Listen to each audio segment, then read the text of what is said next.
now call to order the budget hearing of the Subcommittee on Public Safety and Administration.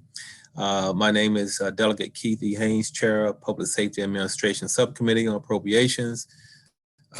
We have on screen today the Vice Chair Proctor, Susie Proctor, and members of the committee, Delegate Mike McKay and Delegate Gabriel A. Severa. And I think at this point, excuse me, we are not joined by the Senate. It is only the Public Safety and Administration Subcommittee that will be hearing the budgets of Department of Information Technology and the Department of General Services. We have an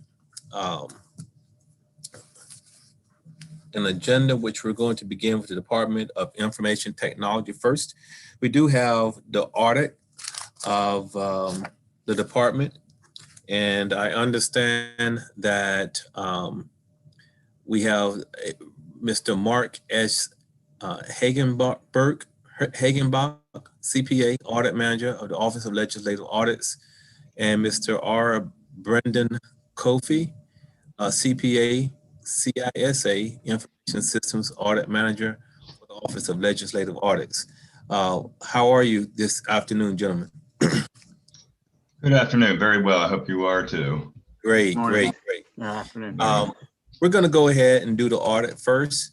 So if you can go ahead and present, that would be great. If you need to share your screen, just let us know, and I think our assistant here will make sure that happens correctly. Thank you.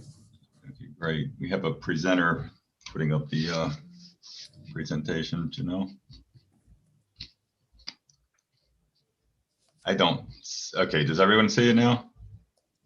Yes. Okay, great. Good afternoon. My name is Mark Hagenbach. I'm the audit manager for the audit of the Department of Information Technology. And 1 second for an adjustment here. There we go. With us on this meeting also is Brendan Coffey, who served as the Information Systems Audit Manager on the assignment. On page 2 of the presentation, we contain some background information on DOIT.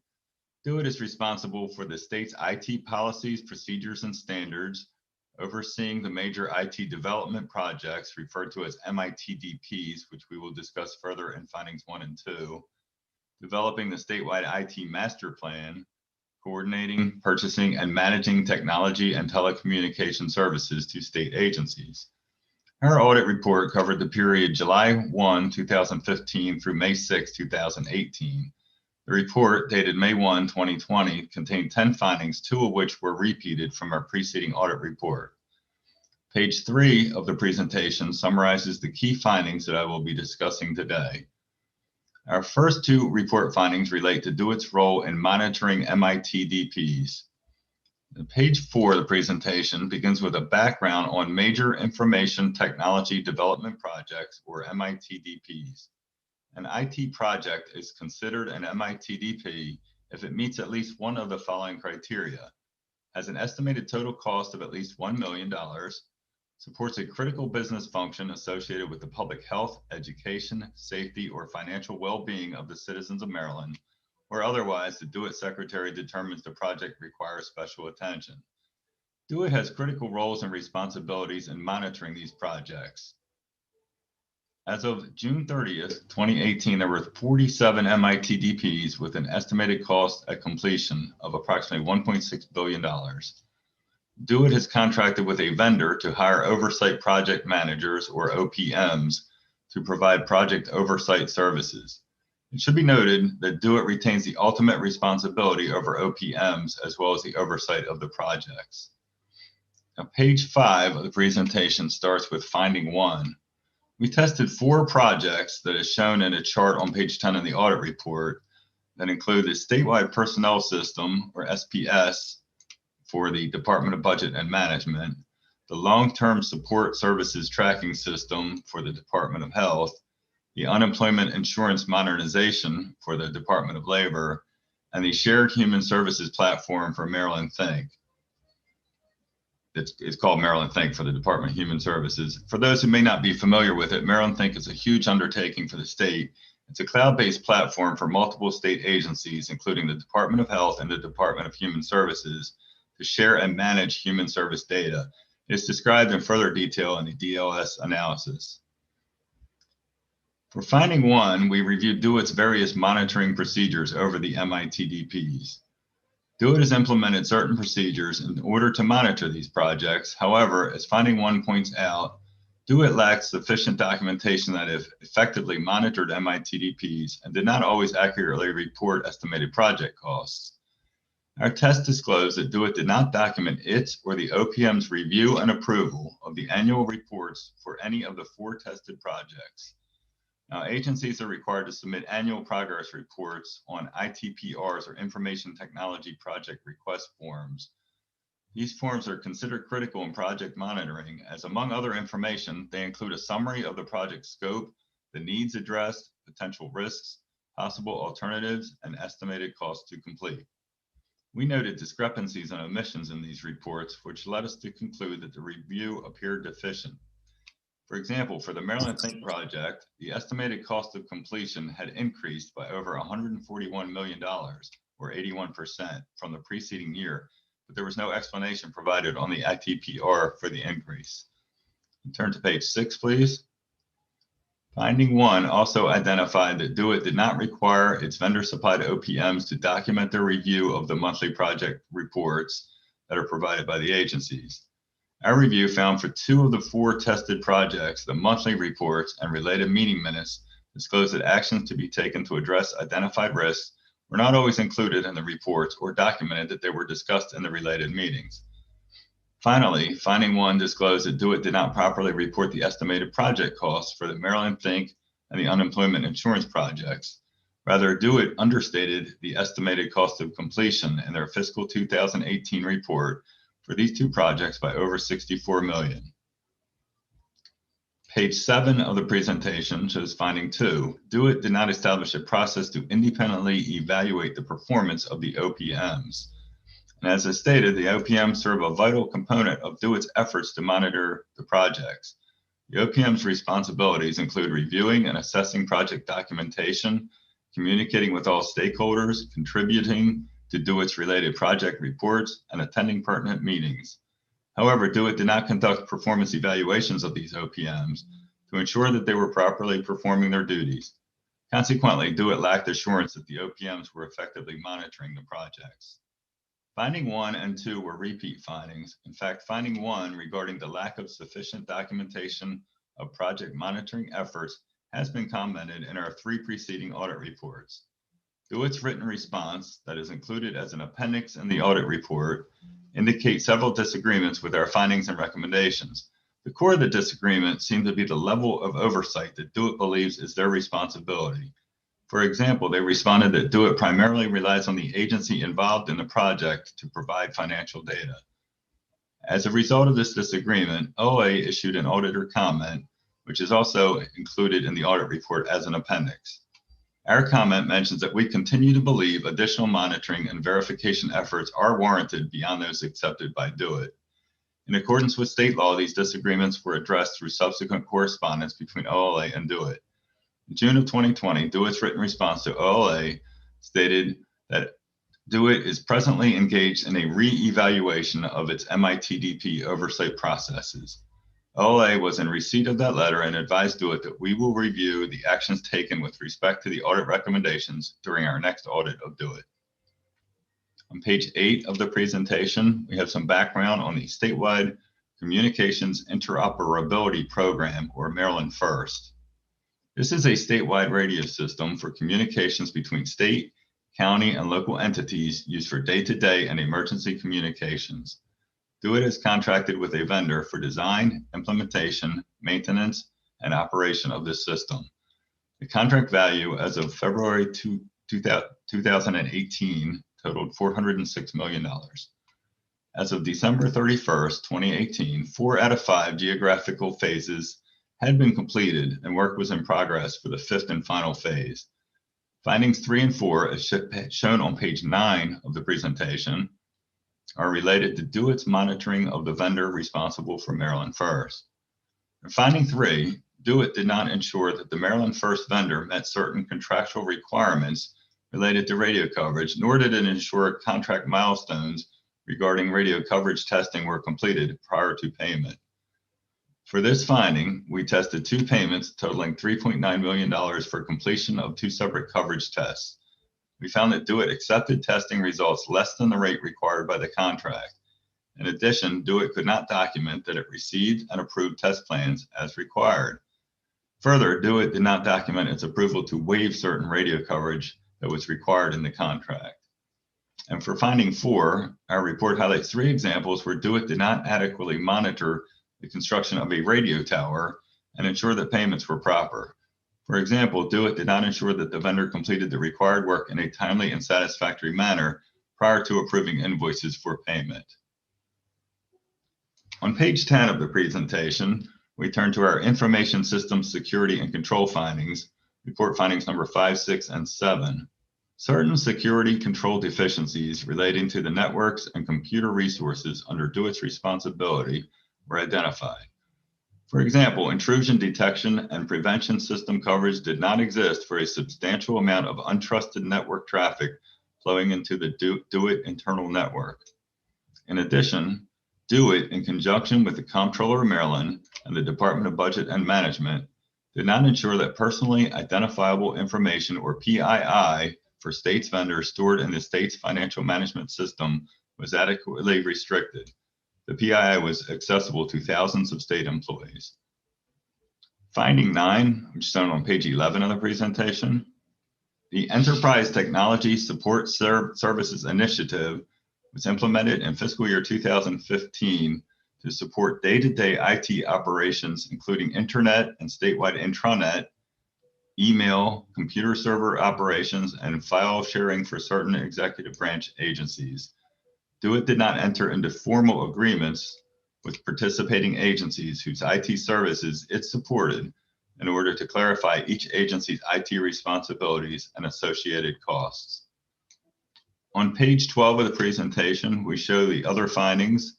DoIT paid a vendor without first verifying deliverables were met and did not monitor task orders. And finding 10, DoIT did not adequately control its equipment inventory. Page 13 highlights our conclusions and recommendations. Thank you for allowing me to present this, and I'm available if there are any questions. Okay, thank you so much for the presentation of the audit of the Department of Information Technology.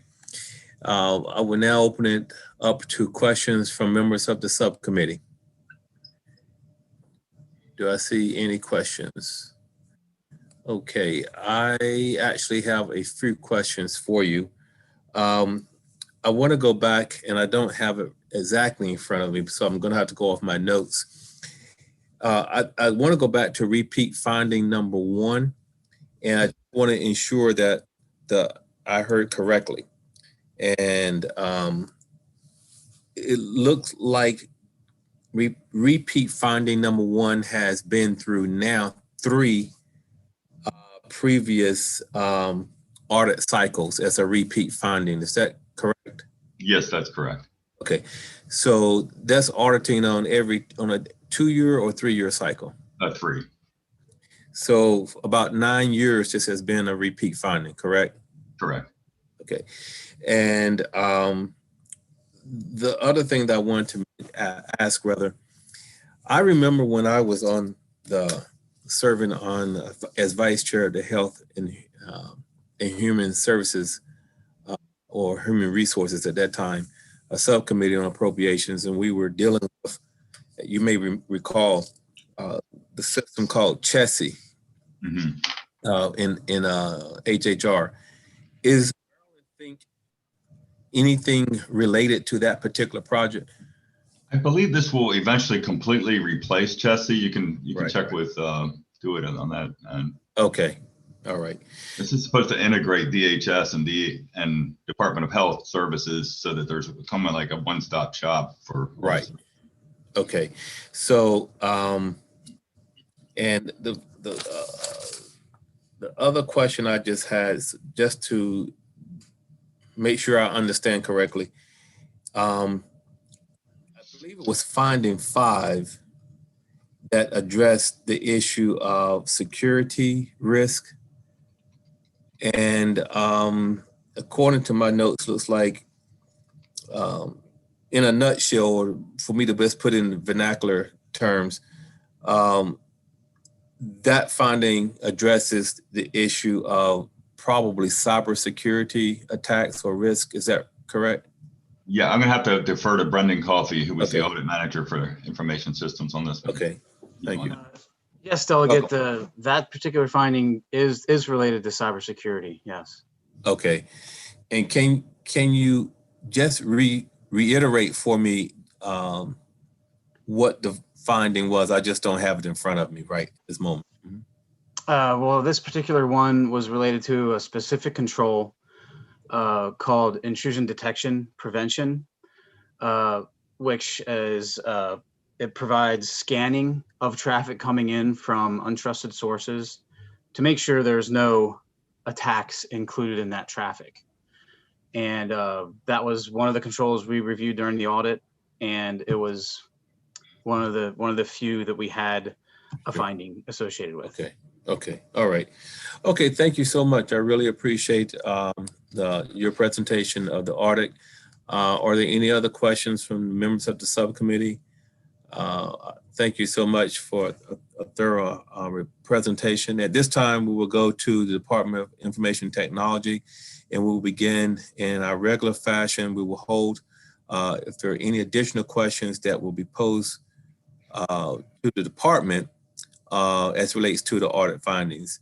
At this point, we will call on our budget analyst, Mr. Patrick Frank. Mr. Frank, you can go ahead and begin when you're ready. Welcome. Okay, you should be able to see the screen now of the analysis. Yes. Okay, good.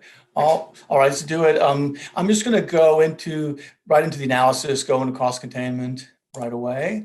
As you know, there was some cost containment this year across the whole state. The way this affected the Department of Information Technology was primarily in 2 ways.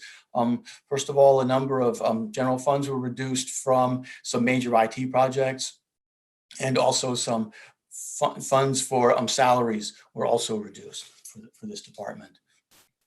There is Exhibit 4 shows the agency spending. This is a good pie chart that shows what the agency does as well. About 45% of the agency is the major IT project development fund.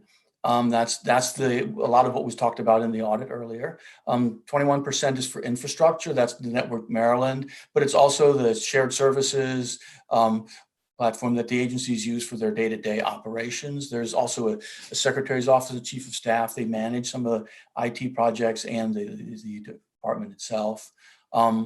10% of the spending is application systems management. What that is the state's finance, like say the accounting systems, personnel systems, GIS support, a number of things like that. There's also the radio program, which also came up during the audit. And finally, there is cybersecurity, which is 6% of spending. If you look at the objects, what's interesting here is the green and the yellow are all contracts. That major IT is done through contract work, but also a lot of the operations is through contract work. That's about 87% of the budget there, which means that $7 out of $8 that this agency spends is through contracting. Contracting is a large part of the budget. There's about the 11% there is the salaries and wages, and those are the people who are managing the contracts. And one of the issues that we've had over the years is low salary and high turnover and high churn within the Department of Information Technology. And I think some of the issues that the auditor discussed may have something to do with those issues, and in struggling to keep people, it makes it more difficult to manage the contracts that they are doing. Another interesting way to look at the department is Exhibit 6, and that's the fund sources for these different programs. And I've broken it up into 2 basic groups. One is the major IT, and the second is the operations share. And as you can see, the major IT is mostly funded by general funds. And as you can see, operations is mostly funded by reimbursable funds. In other words, there's a fee-for-service model that provides these operating services, and then it is reimbursed by the agencies. I know, for example, our department uses their GIS software, and we are billed for that. And so we kind of see on how this works then. I would like to talk about personnel next. We kind of talked a little bit about this. Yeah, one of the reasons, one of the recent trends, I should say, is the high turnover and high vacancy rates. And in response to that, the department and DBM have abolished some positions. There were 25 positions abolished. These were all vacant positions that hadn't been filled for a while in 2021. Another 4.6 are going to be abolished in 2022. That's 4 regulars and a part-time position. There are also 6 positions were moved out of the department. This is the Telecommunications Access of Maryland program, which is being moved to the Department of Disabilities. This program provided services for the hearing impaired, and it probably makes sense to have those positions in there. As I mentioned earlier, there are some problems with high turnover and salaries in the department. They advise us now that they're working with DBM for what's called an annual salary review. What you do there is you take a look at your salaries and you compare them to other organizations that have similar positions. And then if you find that they are paid below the averages, then you can get enhancements and more money for salaries and reclassifications. And that allegedly that's supposed to be going on right now. And there is some money for that in the budget. And so hopefully a year from now, we'll be able to see how that worked and see maybe some higher pay and some less turnover in the department. As kind of I mentioned earlier, a big part of this department's budget is the major IT program. Here's a summary on Exhibit 9 that shows the money going in and money going out. My story here is that the numbers add up. Won't go into much detail about that. It's probably more important to talk about the projects themselves. And but first, I would like to mention that there is a lot more money going to these major IT projects in recent years than was in the past. This shows 10 years worth of spending, as you can see, from 2013 to 2018. It's about $20 to $30 million in general funds each year. I went back, and in 2017, there were 11 projects being funded with general funds. This year's budget has 27 projects funded with general funds and over $80 million in general funds. So there's definitely a much higher commitment now than there was in recent years. I'll now talk about not all 27 projects, but I think there's a few of them that maybe we want to bring to the attention of the committee. First, there is the COVID link project that is with the health department. Basically, that's the contract tracing program. What happened here is they fast tracked it, and it's not going through all the same steps as all the other major IT projects, going for obvious reasons that this department had to move quickly in response to the pandemic. Also, there is a project at the State Department of Education and the Interagency Commission on Schools Construction. It's called their business management system. This is kind of their backroom operations that they're going to need. It's a key part of all of the school construction and all of the management that they do. There are some concerns about this. It's technically difficult. It deals with a lot of agencies. It also, been some changes in how the IAC is governed. It's now part of MSDE. So all these things make the project more complicated. We encourage the Department of Information Technology to be watching this project closely and to provide a lot of support for this. Another large project is the Controller's Office, is integrated tax system. That was $170 million to date that has been identified for this. There was a pause in it at one point, but so we are doing now every year, we're recommending some annual narrative so that we can stay up to date on what's happening with that project. Similar situation with the next project, MD Think, which has been discussed already in the audit. We are again want some annual language about that project. Also, we too struggled to figure out what the spending was for this project, and so we've got some language about that as well that we're recommending in the health department budget. Next, just a couple more to talk about here. One is the Department of Public Safety and Correctional Services. They've lost some funds, federal funds in the past. Projects are late. Projects that should already be done or just beginning, and issues like that. This agency also has high turnover in their IT, and so we have some concerns, and we'd hope that that DoIT is providing them a lot of support for their projects. And finally, another annual issue that shows up, the State Board of Elections. We've got some language for them as well, asking us to keep us up to date because they projects have been late in the past, and we want to make sure we know what they're doing and that they're working well.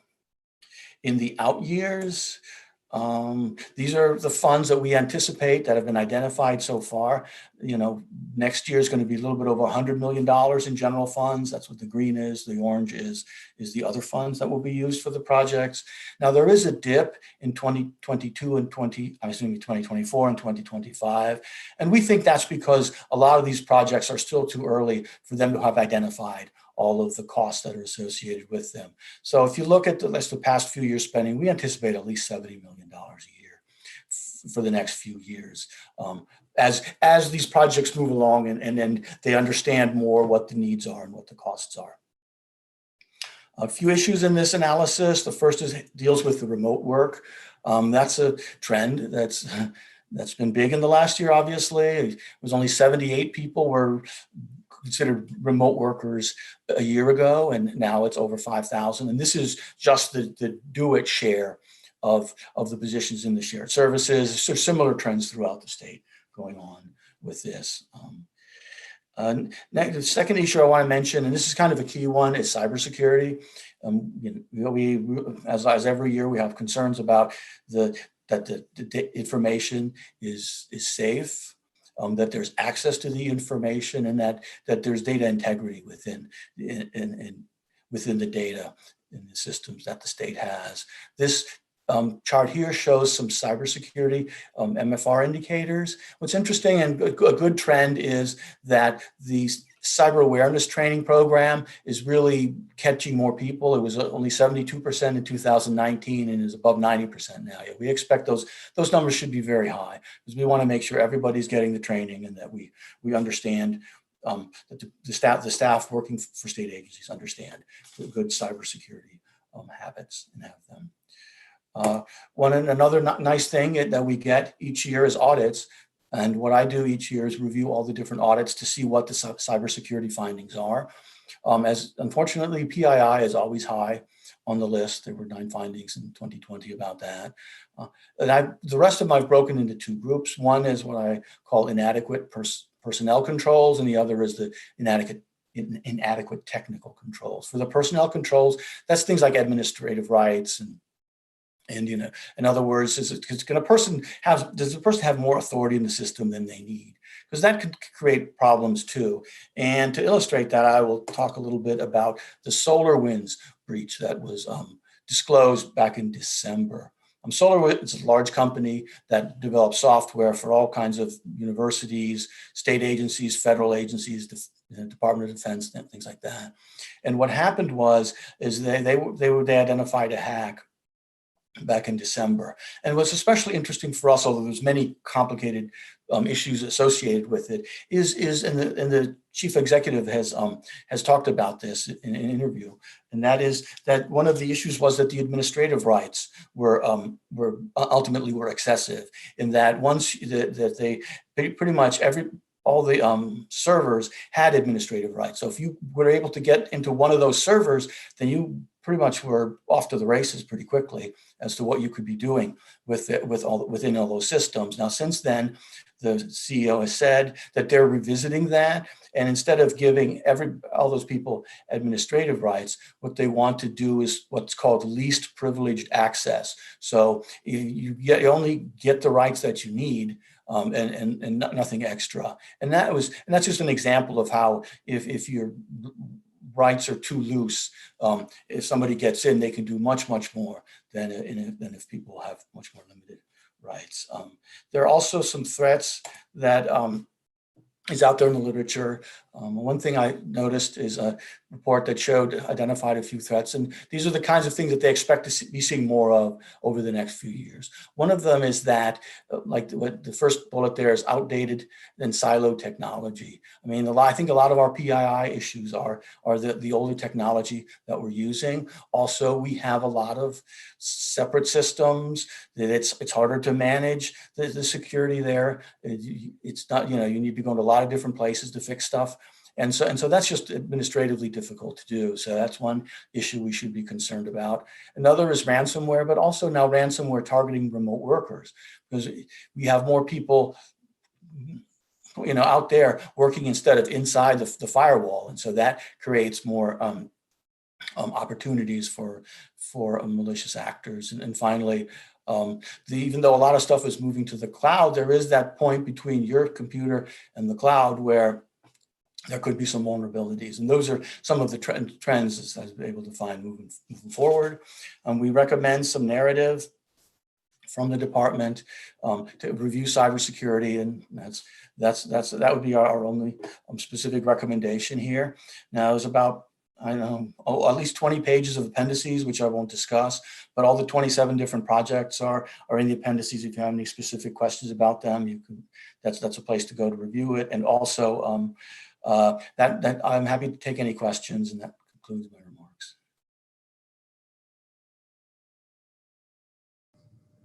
Okay. Thank you very much, Mr. Frank. Are there any questions for our budget analyst, Mr. Frank, from the members of the subcommittee? Okay, I don't see any hands raised. And that being so, we will now turn to our agency. I'm going to call the Honorable Michael G. Leahy, Secretary, Department of Information Technology. Mr. Lance Shine, I guess, am I pronouncing that correctly? Yes, you are. Thank you. Okay, great. Thank you. Deputy Secretary, and Mr. Charles Chip Stewart IV, State Chief Information Security Officer, and Ms. Melissa Lehman, Chief of Staff. Welcome to you, all of you, and you can go ahead and begin when you're ready, Mr. Secretary. Thank you so much, Mr. Chairman. Madam Vice Chair, members of the committee, we really appreciate this opportunity to provide testimony to you today. And I would remiss if I didn't thank Mr. Frank, our analyst, for his hard work. It is always a pleasure working with him, and we look forward to continuing that relationship.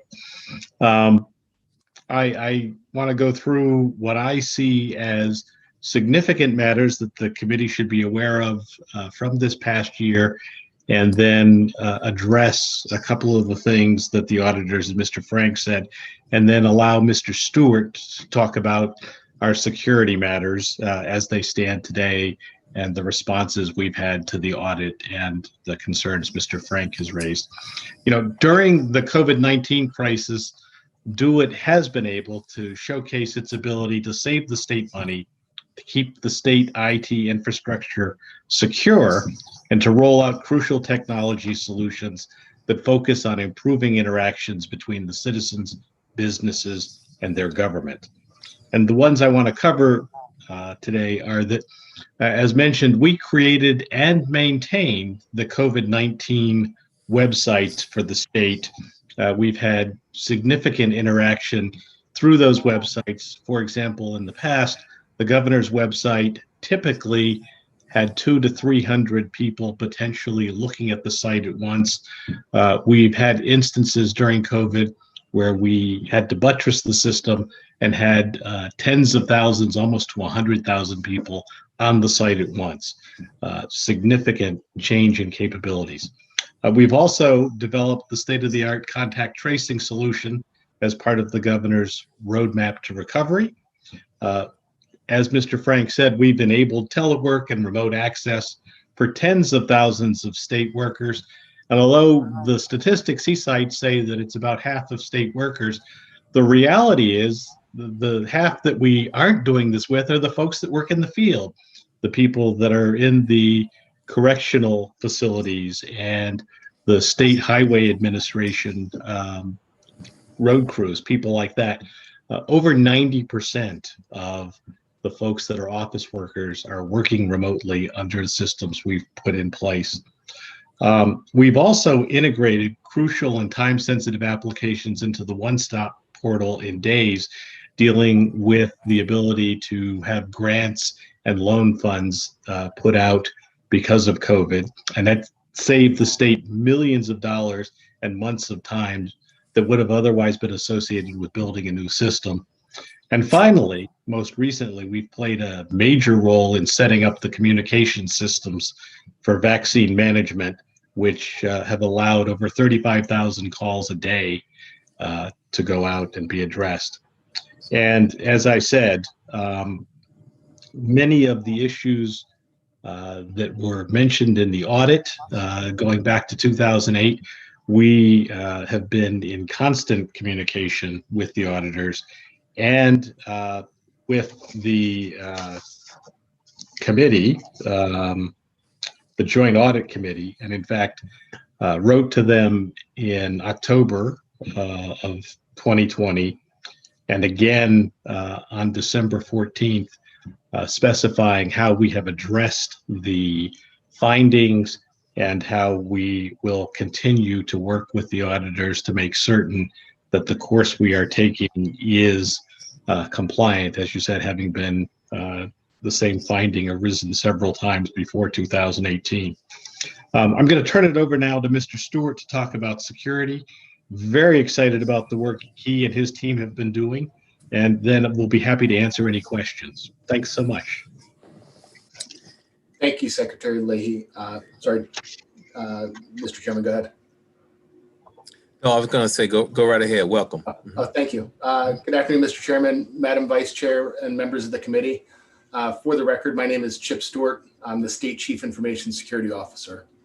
The State Chief Information Security Officer's role is to lead the Office of Security Management, which is responsible for the direction, coordination, and implementation of the overall cybersecurity strategy and policy for all agencies of the executive branch. As Secretary Leahy mentioned, our team has made some substantial improvements in our cybersecurity capabilities over the past year. These improvements include network-wide vulnerability and risk hunting, an enhanced security operations center, improved incident response capabilities and capacity, scalable penetration testing, and cybersecurity assessments. Additionally, we've partnered with several law enforcement and intelligence agencies to gain information about the techniques, tactics, and procedures that our adversaries are using in an attempt to compromise our systems.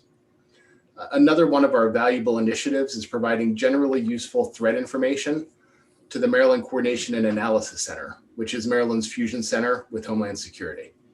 The information provided to them is then distributed to counties, cities, other state agencies, and other states. This helps those organizations protect themselves against the cyber threats that our team has identified. Mr. Chairman, regarding your question about the intrusion detection and prevention systems control identified in finding 5 of the audit report, we had also identified a similar concern prior to the audit being completed and completed the implementation of that control before the audit was concluded, but it was included in the audit because it was present when the audit started. With that, I'd like to thank everyone for their time today, and we welcome any questions that you may have. Okay, thank you so much, Mr. Stewart. Mr. Secretary, I do want to go back because I wanted to go back to repeat finding number 1 because I have the opportunity to sit both on the audit committee, the Joint Audit Committee, and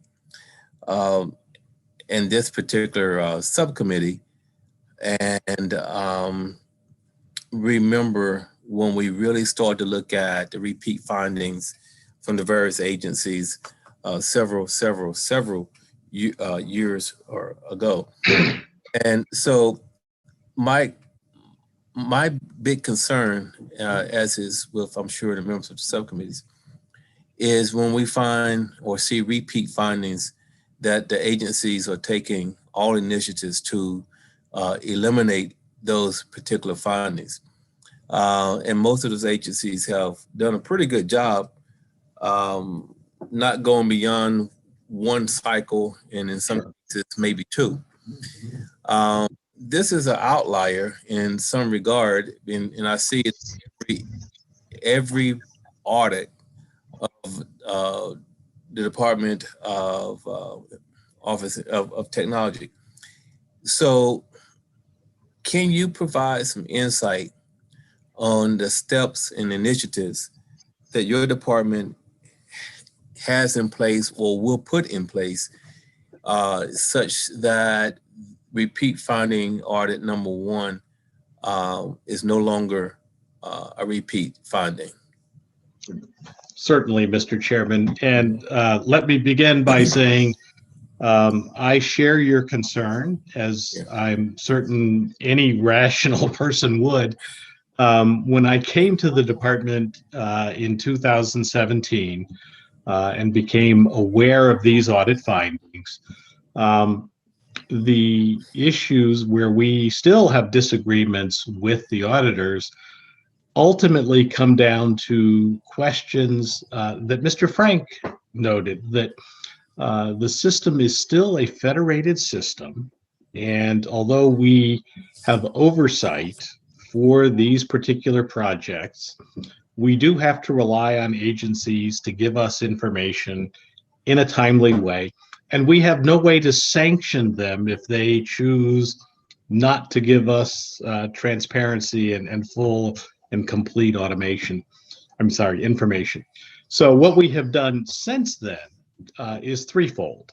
The first is we initiated an office that we call the Office of Portfolio Management that is responsible as the principal interface with agencies, but they are also very engaged with senior management in the agencies and the teams looking at the MITDP projects as they are ongoing in a very hands-on way. The second aspect is we have implemented a number of IV&V, which is independent validation and verification contracts, so that there is an independent third party looking over the shoulder of the folks in the agency and over our shoulder to make certain that we are indeed looking at issues that arise within the projects, both technical and financial, and addressing them as quickly as possible.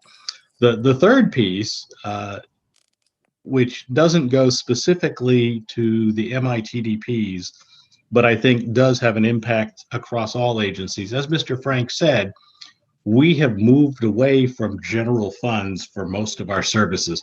We now have a chargeback system where the agencies actually pay for the services they use. And there are two advantages there. The first is that in the past, when they just received a general fund budget, their expectations and their demands were unlimited, because they could say to us with a straight face, we had their IT budget and we had to provide IT. That doesn't take into effect the difficulty or cost. By moving to a chargeback system, we've gotten folks to actually think about the processes and the costs associated with implementing IT services and practices across programs and particular projects. And so we think we have a much better insight into explaining to them why they should be process driven and how we expect them to maintain the fiscal and financial records associated with those projects. As we said, this is an ongoing process. We talk to the auditors with, I think, some regularity. And as I said, I think I have a pretty good relationship with them, because although it may be uncomfortable to hear when things aren't working, our job is to make sure they work as well as possible. And having adopted agile processes, we see all of these as opportunities to learn iteratively and to make the system better. So I hope that answers your question, sir. Yes, I think probably what I'm hearing seems to me that the most essential initiative that you have, single initiative that you have in correcting this is the Office of Portfolio Management. Yes, sir. Although the independent right validation and verification does have a significant impact. Okay, got it. Okay, all right. I do have a couple of other questions, but I see committee members, so I'm going to yield so my The committee members can ask their questions. I'm going to begin in this order. I think I see Delegate Mike McKay, and then I see Vice Chair Susie Proctor in that order. Okay, thank you, Mr. Chairman. Mr. Secretary, good to see you again, sir, and a good afternoon on a Friday. Last year, sir, I asked about device as a service type procurement, and Stewart did an excellent job in producing a report on the DAAS. And as I understand that there is legislation this year regarding what type of procurement. Now, as I read your report, it's issued suggesting there would have been a cost savings close to $5 per employee per month. Have you pursued this type of a procurement? And if you haven't, is it something you will? Very good to see you again, Delegate McKay also. The simple answer is we are in the process, because of what has changed with remote work, at looking at a number of potential solutions, one of which is device as a service.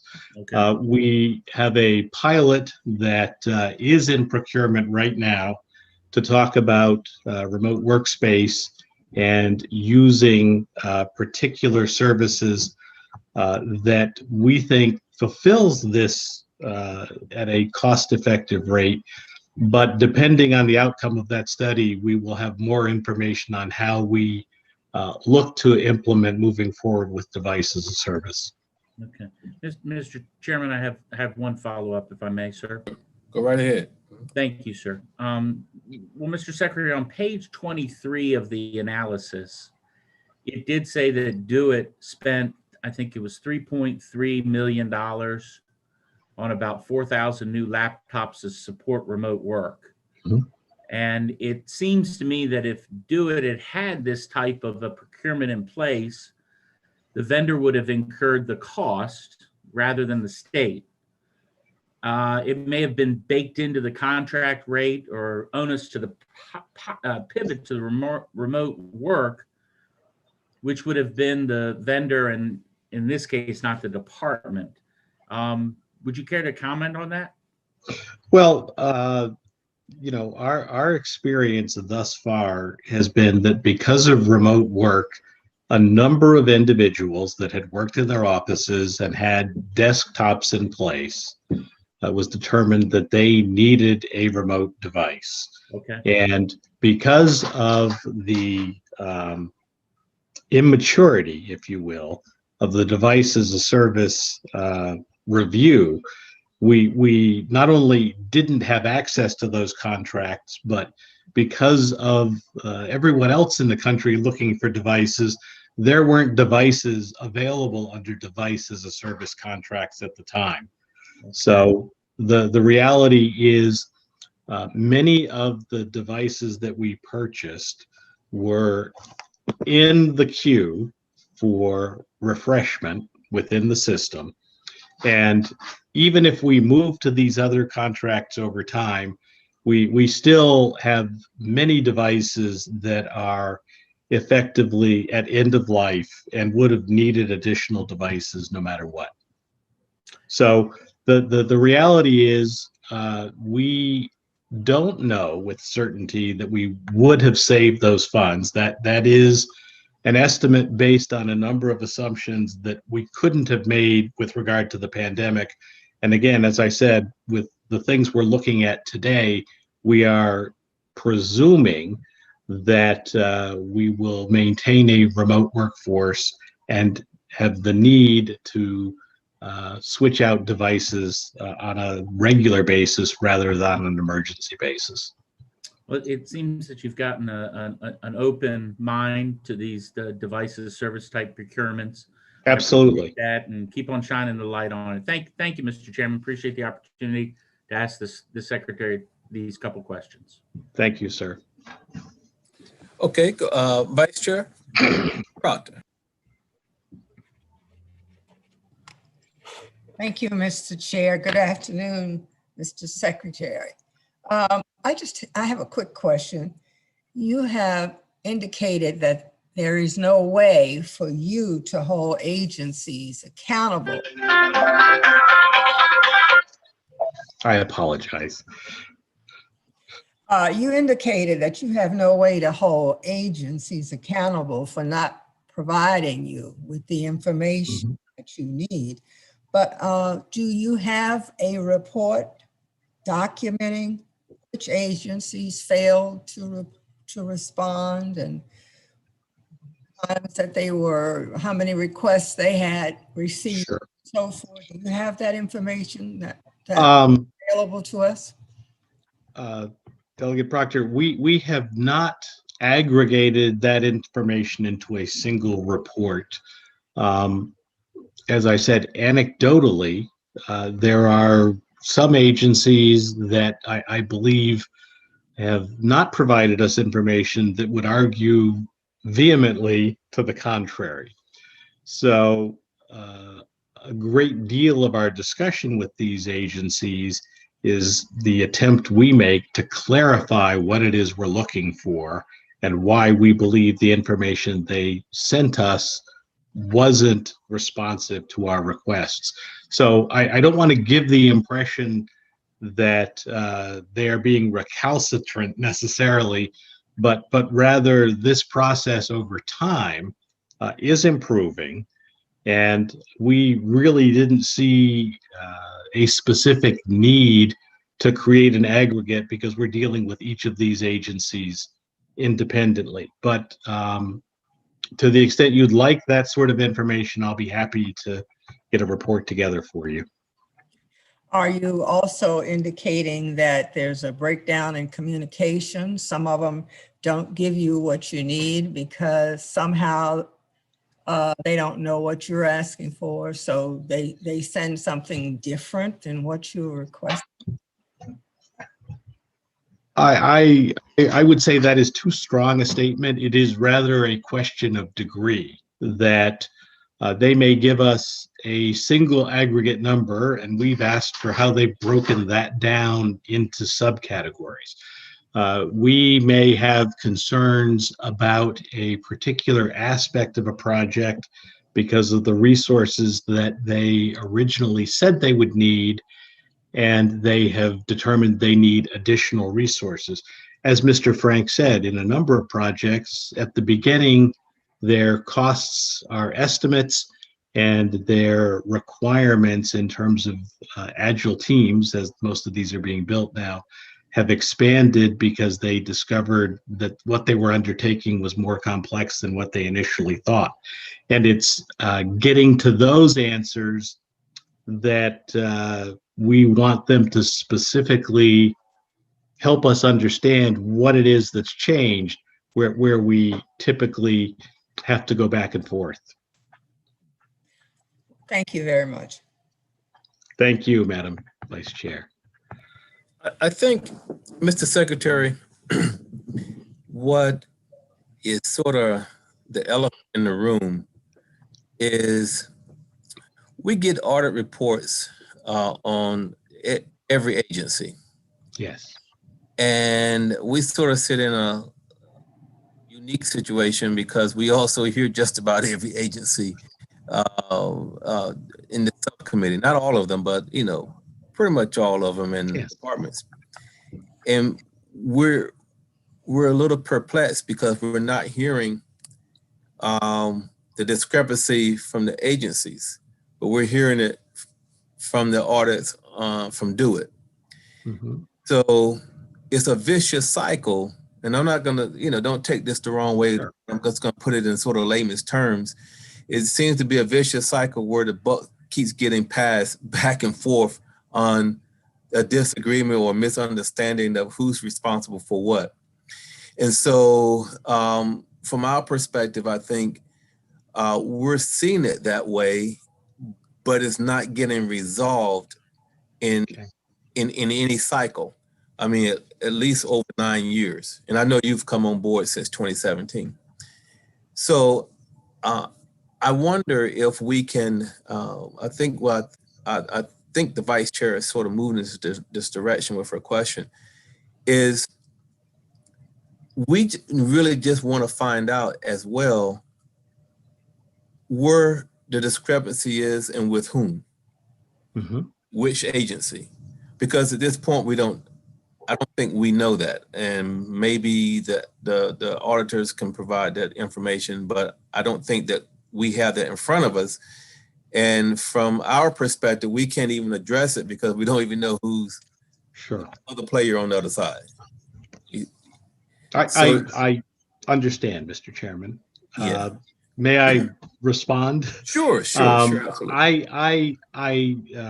2 points. One, as you said, this has gone on for an extended period of time, and there ought to be answers available to you.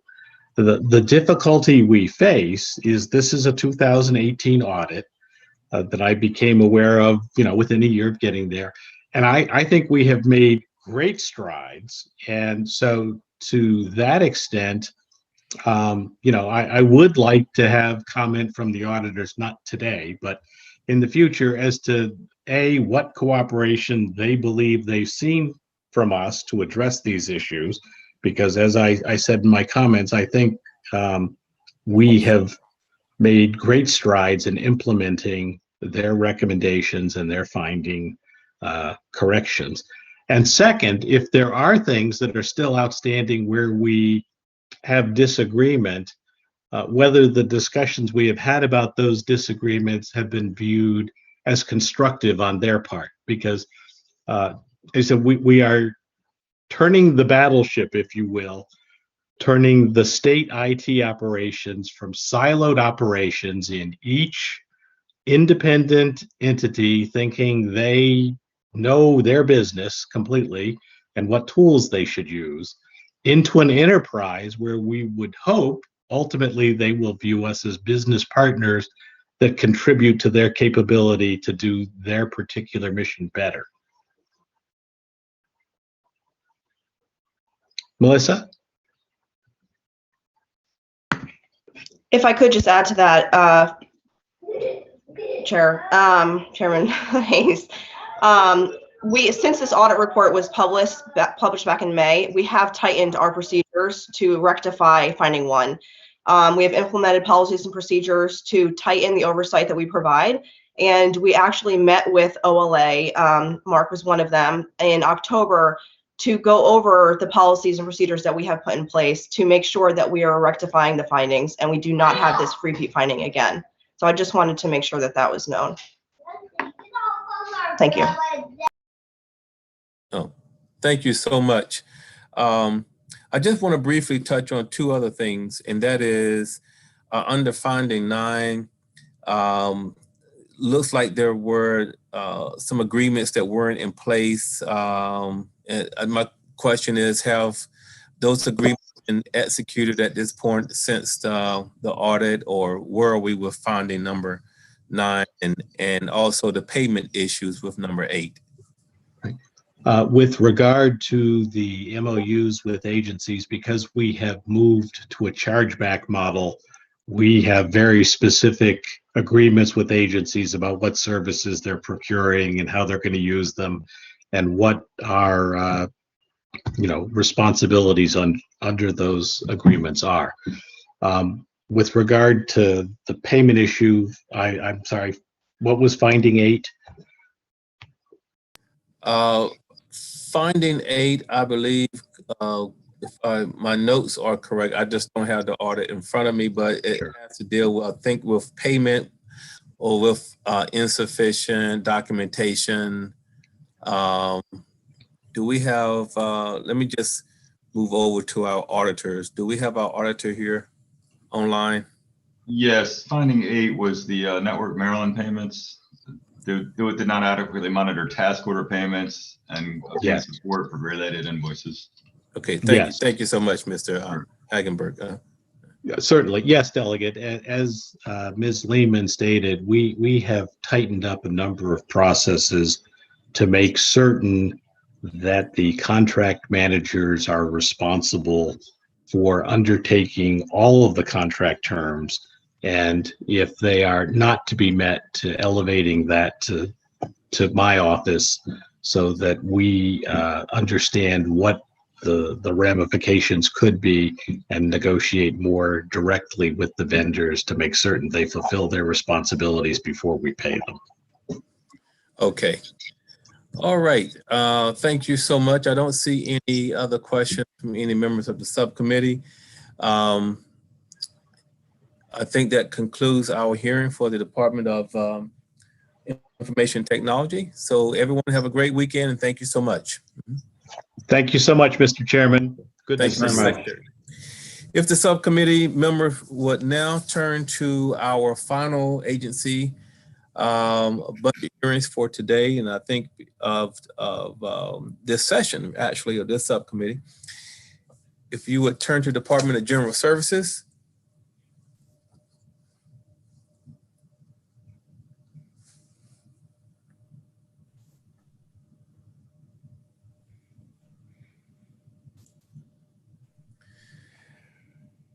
Okay.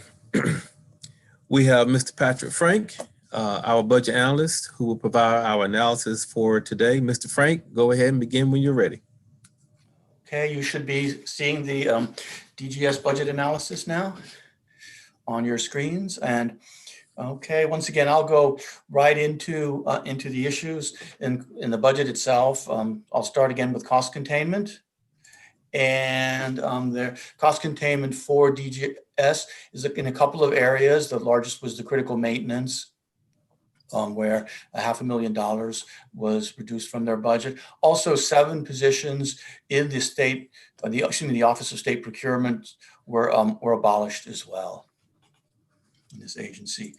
Exhibit 5 is a pie chart that shows agency spending for the Department of General Services. The most of the spending, 49% of it, is for operations and maintenance. That is the buildings, state office buildings that are in Annapolis, Baltimore, and throughout the state. There's also a share of 16% for facility planning. That includes the maintenance itself of the buildings, the critical maintenance budget, and about 16% also is facility security. That's for the building security. 8% is the Office of State Procurement, and what it plays a big role in obviously in the state and in this last year. Object spending, 51% of the budget for general services is for salaries and wages. So unlike the last hearing agency, this one is mostly salaries and wages. And there's about 22% for contracts. Then you've got your fuel and utilities and building expenses, things like that. As in the past, there is a BRFA item, and what the state does is it gives what's called a pilot, or payment in lieu of taxes, to the city of Annapolis. That amount was increased a few years ago to $750,000. The administration in the BRFA is reducing that back to the $367,000 that it was before it was increased through legislation a few years ago.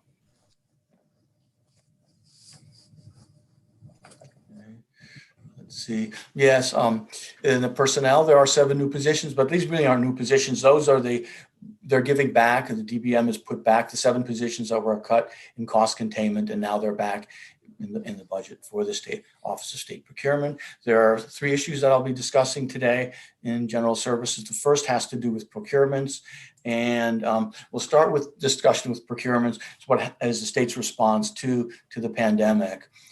Procurement law does allow for emergency procurements. These are procurements that do not have to go before the Board of Public Works. The idea here is sometimes you have to move really fast, and so the procurement law allows this. And this data here, excuse me, which was from the Office of Program Evaluation and Government Accountability, who prepared a report on emergency procurement during the last interim. And it shows in the green bars shows the amount awarded in emergency procurements. Usually this is about $50 million or less each year. As you can see with the need that we had through the pandemic, that number increased to about $250 million.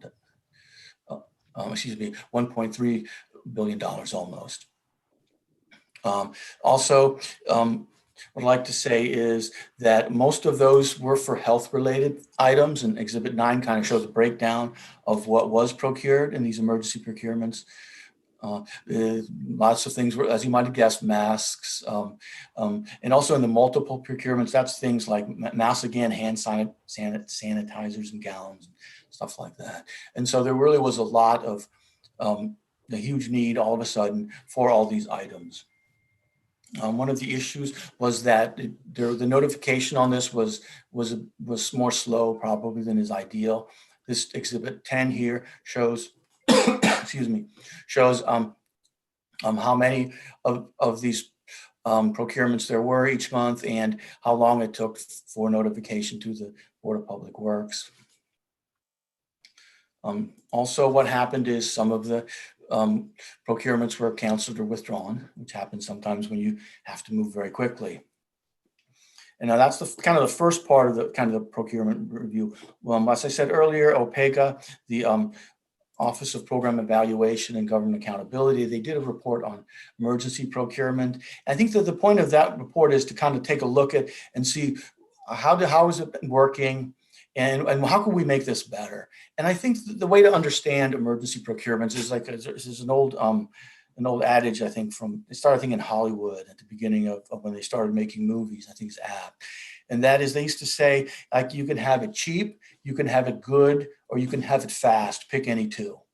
And I think with the procurement issue that we have here is that we needed it fast. And when you need it fast, if you go through the regular process, which encourages MBE participation, which encourages multiple bids, these are good practices, but you may not get it as quickly as you need it then.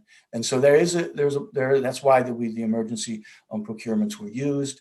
The problem, though, is that we know this is probably a second best way of doing it. And some of the points about that are made here in these two bullets on page 20.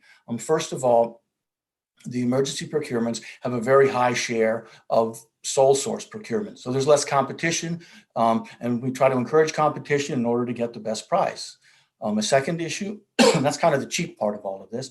The good part is we try to encourage MBE participation.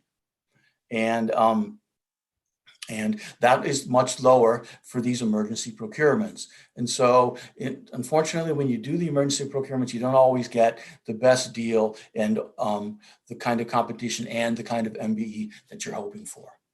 And so the next, I kind of discusses some different issues with what can we do maybe to reduce the number of emergency procurements that we have each year. And one issue is a lot of the emergency procurements are routine items that maybe shouldn't be emergency procurements. For example, in public safety and general services, over half of their procurements are emergency procurements. So if we managed our equipment better and our facilities better, we would have less of these.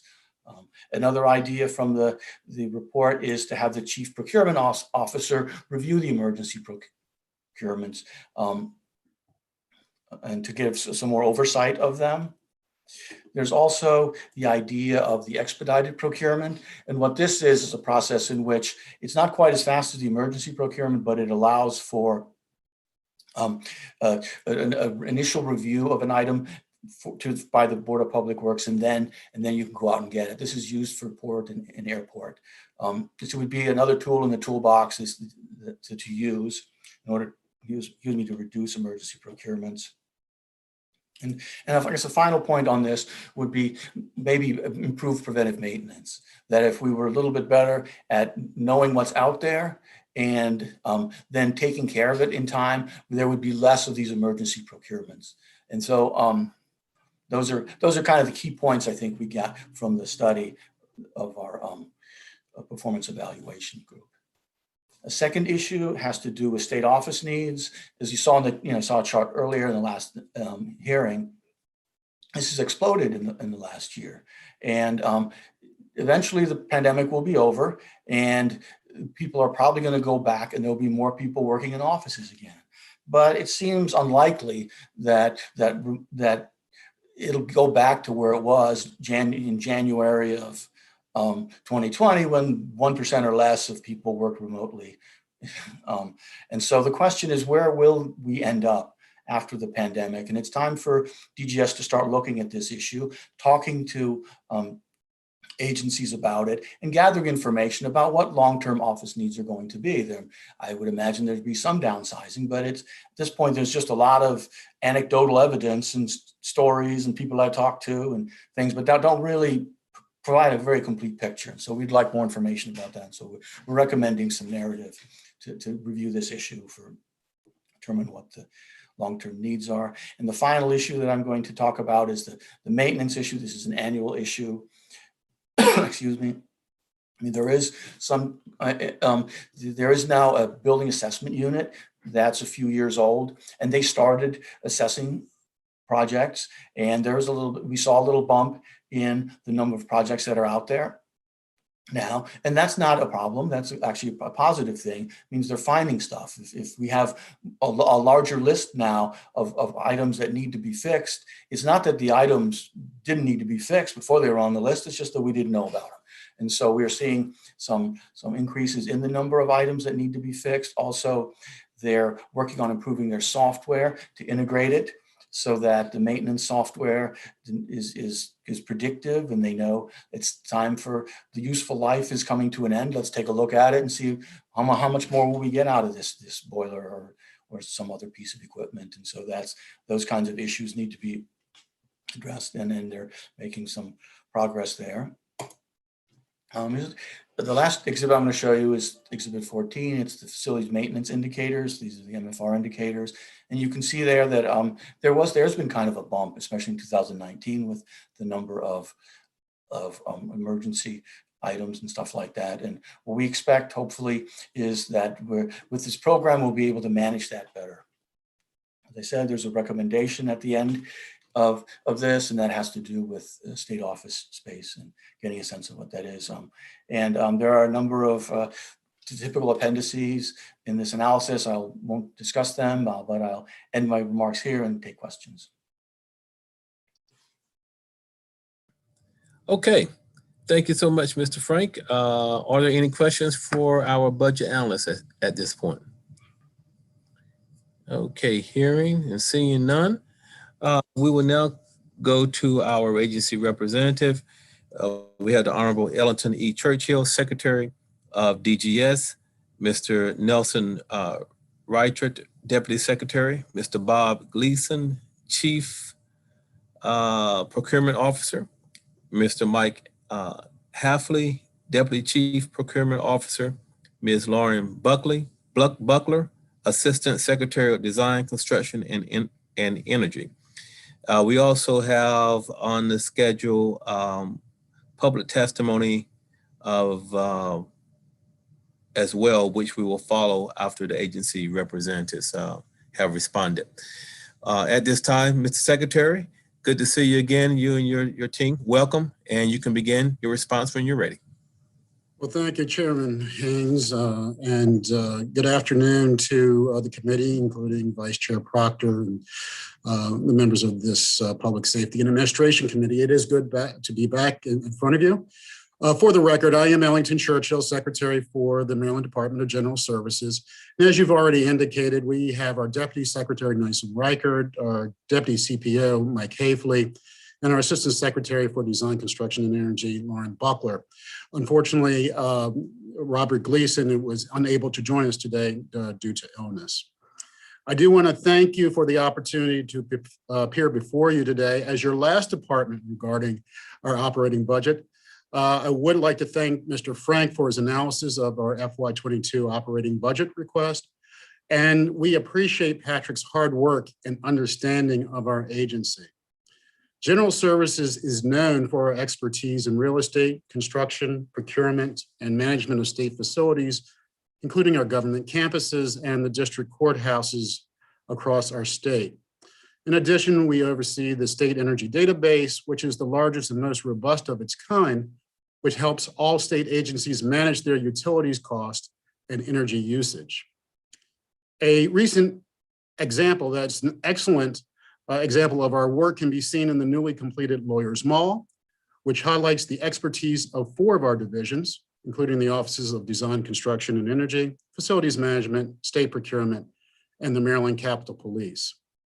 I would like to take a moment to highlight our efforts in relation to the state's COVID-19 response. In addition to the normal work and responsibilities of our department, the following are continued to be performed by our divisions. General Services facilities continue to provide specialized cleaning plans, products, and services for state buildings. Our construction division has built over 60 temporary surge response hospital sites throughout the state, including the Baltimore Convention Center, which was done in a record 10 days. Our procurement division secured over $600 million in PPE through more than 150 contracts. And in addition, our Business Enterprise Administration acquired and distributed at no additional cost to the public more than $1 million in food, water, baby formula, computers, and medical supplies from our federal surplus program, which benefited Maryland families in need. Our Capitol Police have screened individuals entering our buildings and administered temperature checks. And from 2020 to the present, our Capitol Police have screened over 200,000 people.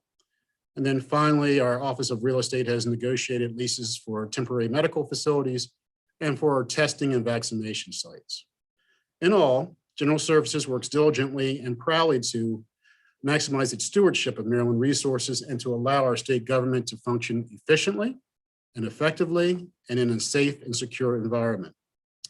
Now turning to Mr. Frank's analysis, the department has been asked to address a couple of items. On page 6, DLS recommends that MFR indicators measuring the fiscal 2018 energy baseline consumption and compare that baseline to future consumption efforts. DGS concurs with this recommendation. And on page 29, DLS recommends DGS issue a report addressing the state's office needs and the operational changes therein due to the pandemic. Again, the department concurs with that recommendation to provide the requested information by December 15th of this year. Now turning to the discussion points in the analysis which involve our Office of State Procurement. On page 19, the department has been asked to brief the committee on 3 topics. First, why so many emergency procurements were reported to BPW long after the required 45-day reporting period. Historically, the state has treated in the reporting of emergency commodity procurements the same as regular commodity procurements, which are not required to be reported to BPW. But in this last year, DGS worked closely with the BPW staff and BPW liaisons to determine the appropriate reporting mechanism for emergency commodity procurements. In addition, there was an urgent need among all the state agencies to address the threat of life and safety of the public. And this was paramount during the first 3 to 4 months of the pandemic. And the health and safety of Maryland citizens took the necessary priority over our administrative task. Second item is the number and size of canceled or withdrawn contracts. In terms of the procurements, the pandemic response can be divided into 2 phases. Most of our cancellations and withdrawals were for contracts issued within the first phase of the emergency. And during this period, the market for commodities and services was extremely volatile. Purchase contracts had to be executed quickly to secure materials for the state, or there was the risk of losing that purchasing opportunity. Mr. Frank has referred to that in his analysis. The cancellations noted within the report were due to vendors coming back to the state to inform us that they no longer had the materials that we had contracted. And then lastly, on this page, actions that can be taken to expedite BPW reporting. The department recommends BPW be granted the flexibility to expand the reporting deadlines in accordance with the severity and length of an emergency. Emergencies are complex and they vary individually. And there are mitigating factors that may not allow for reporting within 45 days. The department also recommends raising the small procurement threshold so agencies can respond to urgent needs through this process, thus reducing the procurement timeline and assuring competition and transparency. On page 23, the department is asked to address the observations from the Office of Program Evaluation and Government Accountability. And I ask that our Deputy CPO, Mike Hafley, address the committee with some additional context. Thank you, Mr. Secretary, Mr. Chair, Madam Vice Chair, members of the committee. My name is Michael Hafley. I am the DGS Deputy Chief Procurement Officer. DGS agrees with many of the OPEGA recommendations, and our detailed comments are contained in the DGS budget analysis response, as well as OPEGA's published report. The report was lacking certain information, thus not providing full context.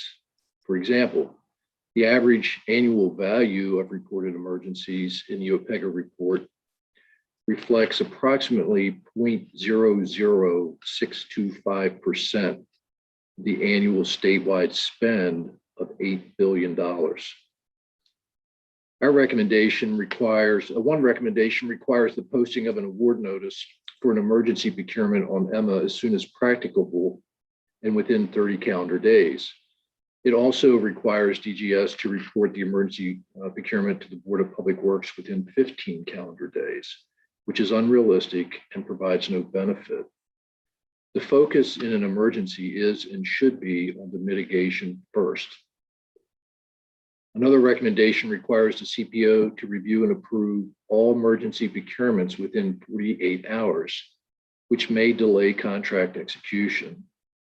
DGS does not support this recommendation. Legislation proposed in the report provides a revised definition of an emergency, as well as allowing the use of expedited procurement method for all state agencies. DGS does support this recommendation. As highlighted in the report, the Board of Public Works received 554 emergency reports, of which 549 were accepted, 5 were remanded. And of those, of 5, 4 were subsequently accepted upon resubmission, and only 1 was canceled.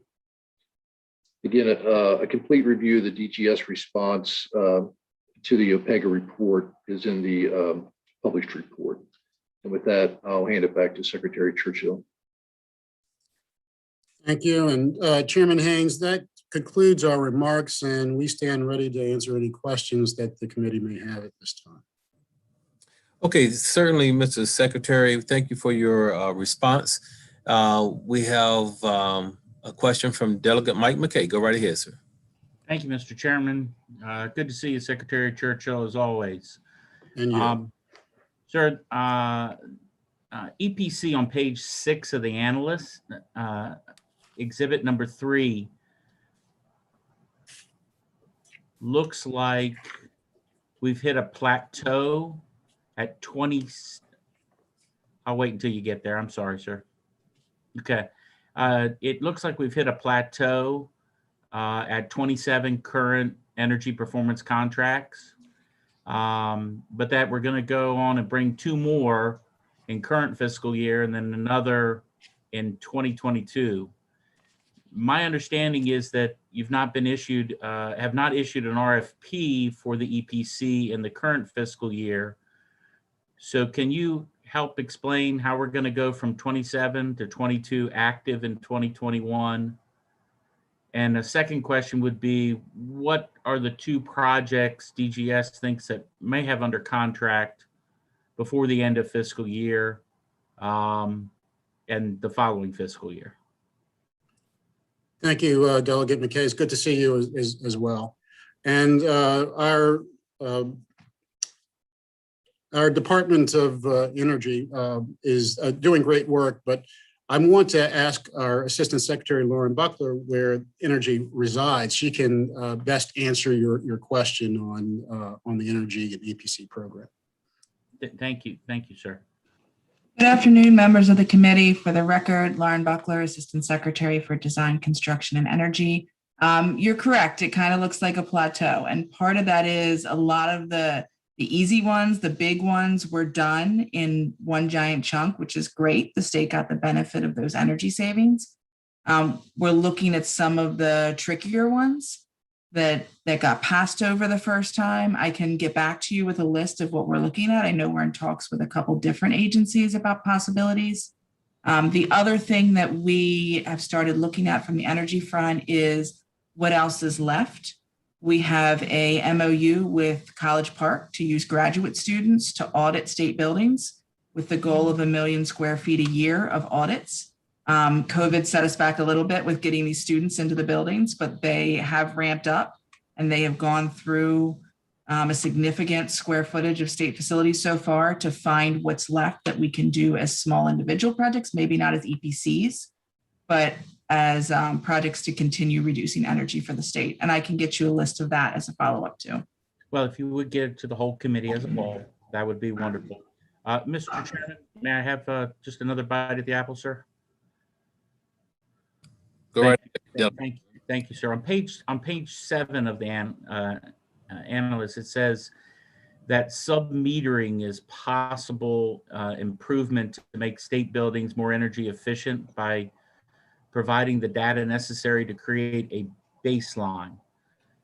What is the status of the sub-metering projects currently? And looking forward, what does that seem to become of fruition? Yes, again, thank you, Delegate McKay, and it's an excellent question.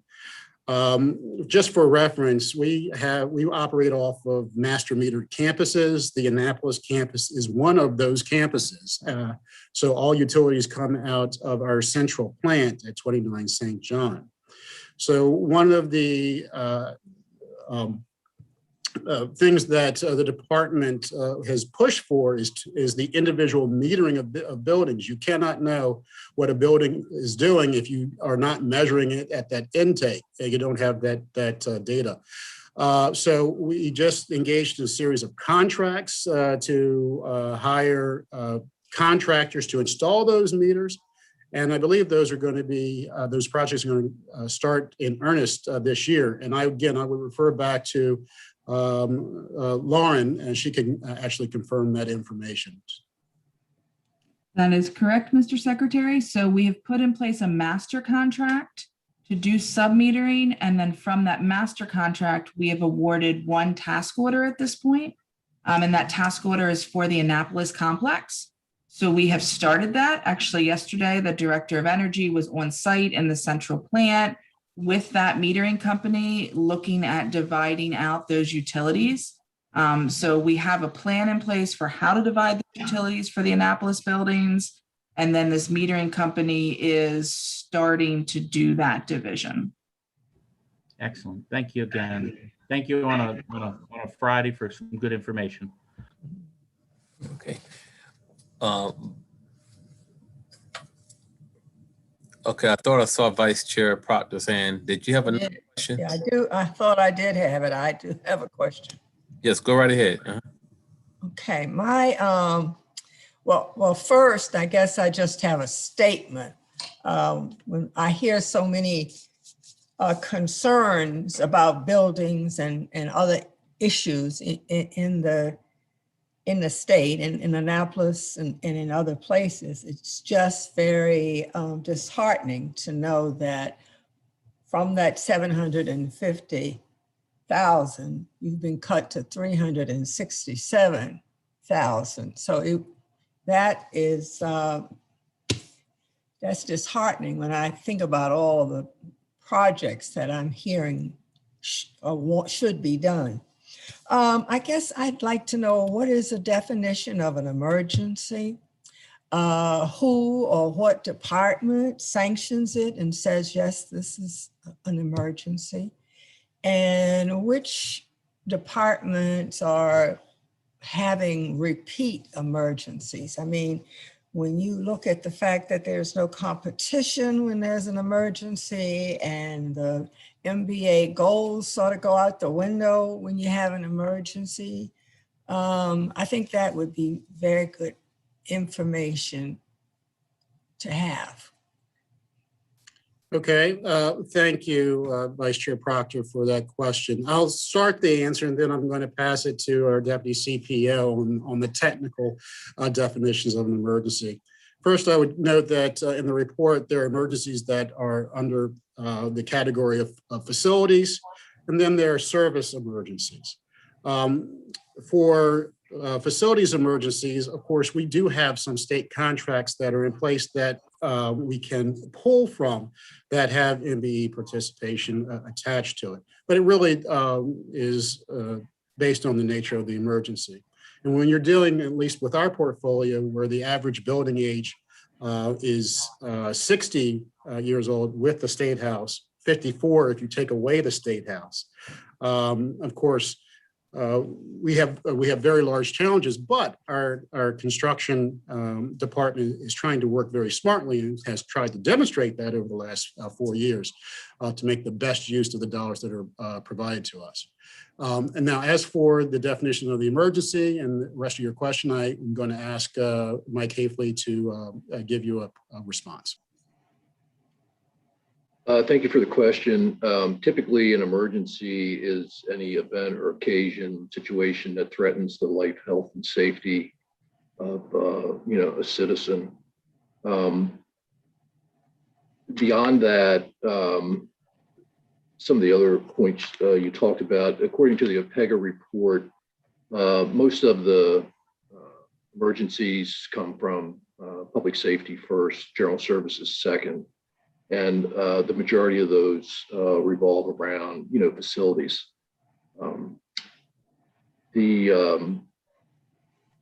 We do mitigate some emergency procurements by way of existing contracts. Some of our IDQs, our indefinite quantity contracts, they're available for agencies to use to the extent we find out about their conditions. The last thing you mentioned, I believe, was in relation to MBE. An emergency is a little bit different. An emergency procurement is a little bit different in that what you're trying to do is mitigate the condition that exists. And it's not that socioeconomic programs are not important in those occasions, but sometimes it takes time to develop the additional contractors that come on board. So I think we stated earlier, first and foremost, we want to mitigate the emergency. We don't avoid MBE or small businesses. We encourage that. But the prime consideration is to get a contractor on board to mitigate the event that's occurred. And Delegate Proctor, I'll add one last item, and that is, as an example, through the emergencies in this last year, we clearly recognize, I mentioned there's two phases, that the first phase was addressing the immediate need. Once we were through that, then we engaged, and we have examples of that, in the long-term process of planning for the same type of materials over the length of the emergency. And so we've executed master contracts, including small business reserve and MBE contracts for the exact same material. So, and we're working to identify those contract structures on our website so that state agencies can utilize that in their decisions to acquire material. And also local municipalities can also access those contracts.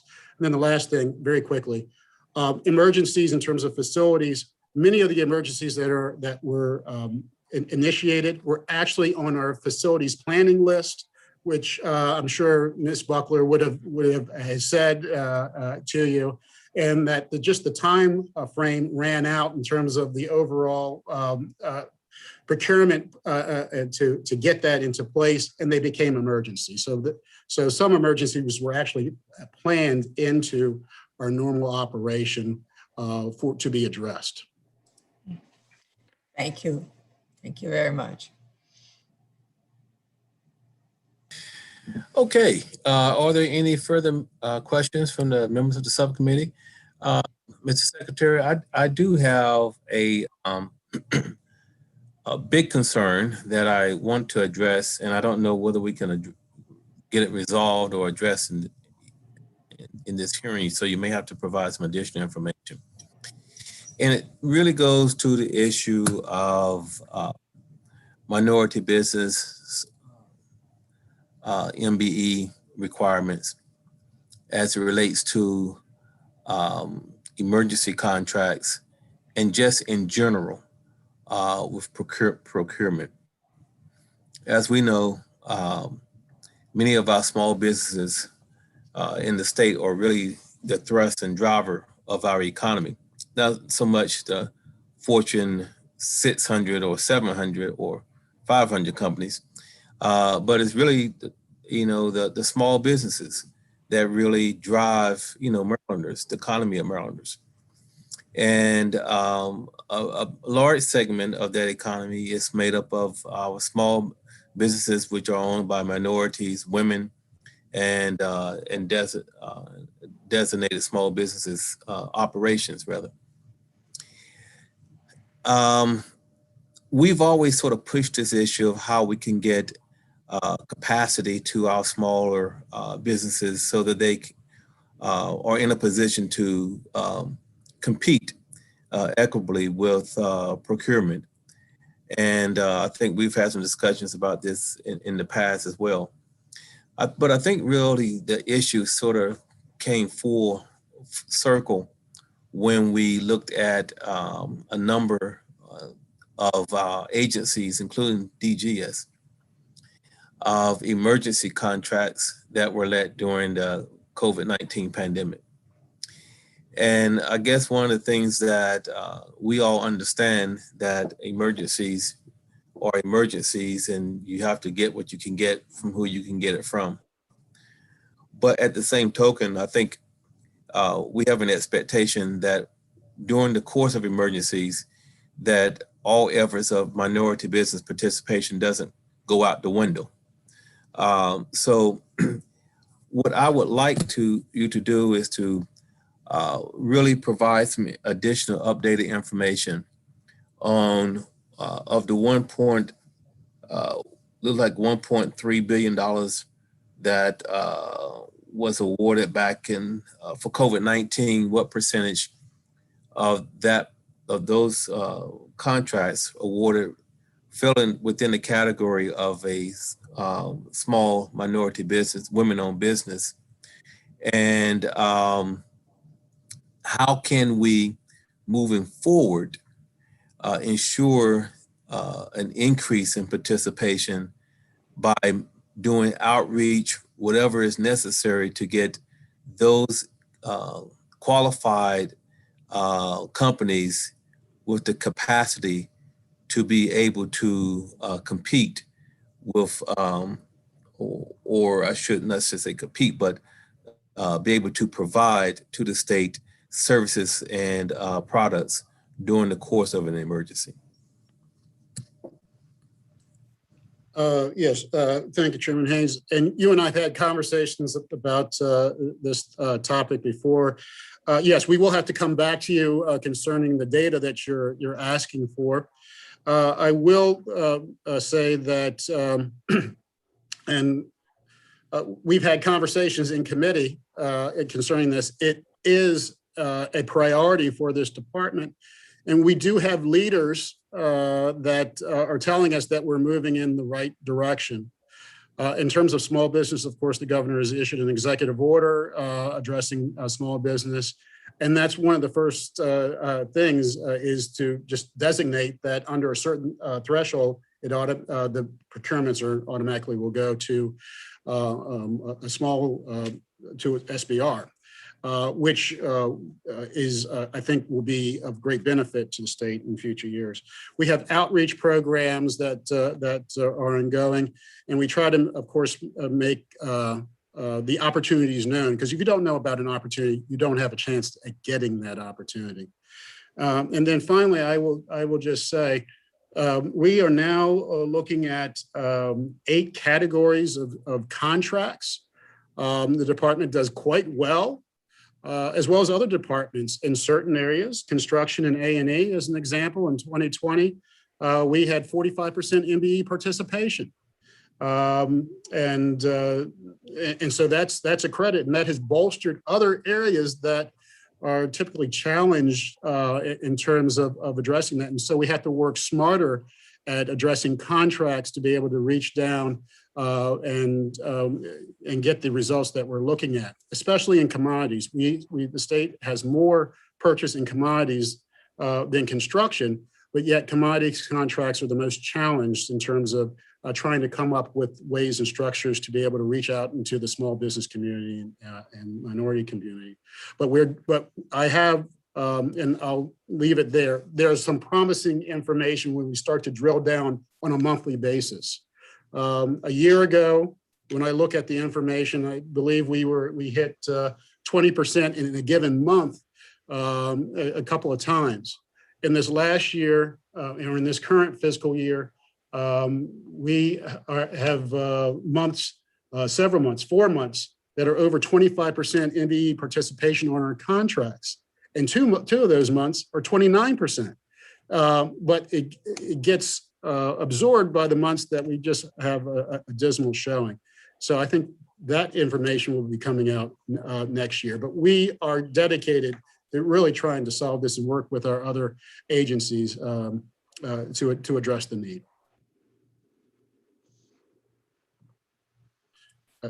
You're muted, Chairman Hagan.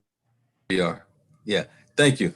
Thank you so much for your response. But if you can provide to the members of the subcommittee in written form that information, so this is a big concern to the members of the subcommittee and to the membership of this chamber or body overall.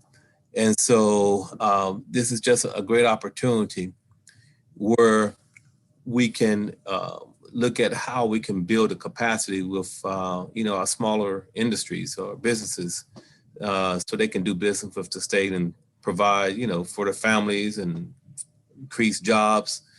If they hire 2 people, that's 2 more than what we've have hired, But at any rate, that's just an example, but look forward to working with you on that. Thank you so much. Are there any other members who have questions for our secretary and his team? Seeing none, hearing none, that completes our hearing from our agency.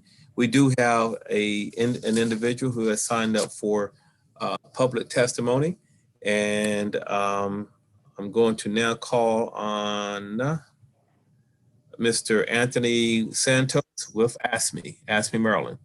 Go and begin when you're ready, sir. We do have a 2-minute time limit on public testimony. Go right ahead. Welcome.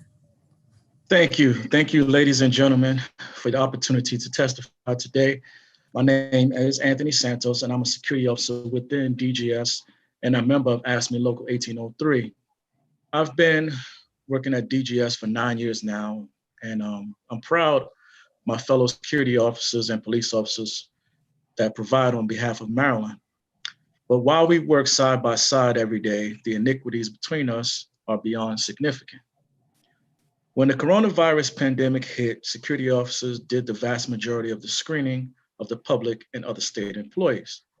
While we often lacked PPE, despite our constant interaction with the public, our police officers received PPE as needed, but we had to constantly request PPE, even any need to replace the mask or obtain hand sanitizer. It all had to be requested and opposed to it being provided as needed. While police officers received hazardous duty pay during this time, building security officers have been denied hazard pay, despite our having more regular contact with the public. The iniquities go beyond issues involving the pandemic, however. Police officers receive better quality uniforms than our security officers and also receive a cleaning allowance not available to us. They also provided a higher quality equipment. The radios we are assigned have blind spots and elevators in certain parts of the building we patrol, creating holes in the security we provide and the security for ourselves. There is also a disconnect between the ratio of police officers and building security officers. While there should be many more building security officers to police officers, it's actually more of a 1-to-1 ratio. In addition, the number of police officers, supervisors to the frontline police officers top heavy. So DGS has had issues filling vacancies for years. And given that the average state building security officer's salary is already thousands of dollars below the average county building security officer, it is not surprising that this continues to be an issue. But it's not just security officers, housekeepers within DGS who are on the front line of cleaning and for the state, also among the lowest paid state employees. And they have had to constantly request, even demand appropriate PPE and cleaning materials to do their job just like us. Now, the things given to frontline essential workers is appreciated, but I hope what I've shared tells you that there are better ways for DGS to support the state in delivering for its residents, acknowledging those that do the dirty work with appropriate wages and equipment to do their jobs creates a workforce that feels pride in their work and also provides the deserved recognition from the state for the work that's done. Thank you for your listening. Thank you so much, Mr. Santos, for your testimony, and thank you for waiting to testify. It's been a little bit of a long evening, afternoon, I should say. But nevertheless, thank you so much. And are there any members who have any questions or comments before we sign off here? Seeing, hearing none. Mr. Secretary and your team, thank you so much for your testimony and your response, rather. And that will conclude the hearing on the Department of General Services, and that will conclude the budget hearings for the for the Subcommittee of Public Safety and Administration.